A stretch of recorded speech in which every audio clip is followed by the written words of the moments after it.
that's the point of life. And that's what I'm seeing more and more, is that things change. Nothing lasts forever. I know it's a pretty old saying. You've probably heard nothing lasts forever. Well, that's true. Whether it's the good or the bad, nothing lasts forever.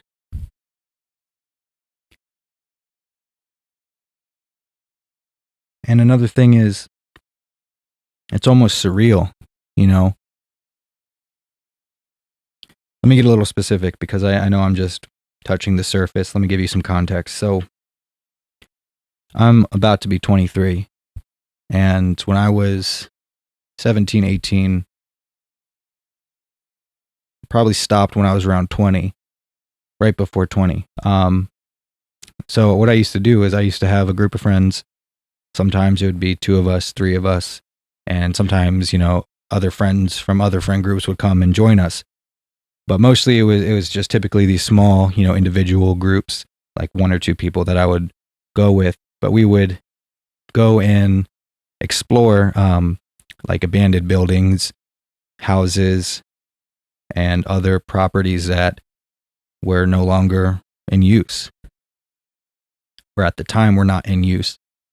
And, I'm not promoting any form of, trespassing, criminal activity. I'm not at all. I'm just saying that was something that we did because it was, I don't know, it's hard to explain. There's something that happens inside when you go exploring, when you go adventure, and when you maybe do some things that are, kind of bending the rules a little bit. And that's what I at least took away from it. I can't speak for anybody else, but for me, going and exploring, seeing history, because some of these places were built way before I was born, and you really get a perspective about life.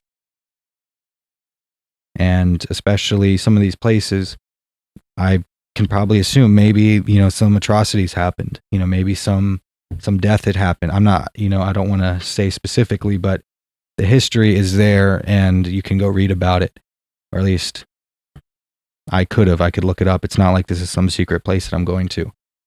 And you almost feel what it was like to be there when you see physical manifestations, like old records, old beds, old artwork, old architecture.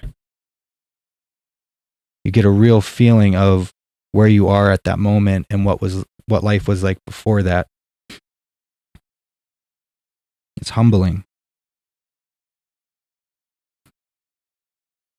And I just found a lot of leisure in doing that. I mean, it definitely made me feel a little anxious, a little excited, but because there is a kind of weird danger in exploring these abandoned places, because you don't know what could happen. You don't know if there's someone living there. You don't know what could happen. So living on that edge, living close to fear is important. Looking back, I don't feel like I really need to do those things anymore. But at that time, it served me well, because I know in society, there's a lot of like structural things, constructed things that are considered normal. For example, you should only live by the set of rules, and I'm not saying break the law. That's not what I'm saying. But, maybe your parents or your friend groups or your teachers or, adult figures in your life may have instilled this way of life to live by, that you should never break any rules, no matter if it's, in life when you're trying to grow, if you're trying to advance yourself in your career or where you're going, like you should live by these certain guidelines. And I never really understood that, because where I grew the most, where I experienced the most with, looking back now, wisdom, were coming from doing those things that were considered the wrong thing, if you will.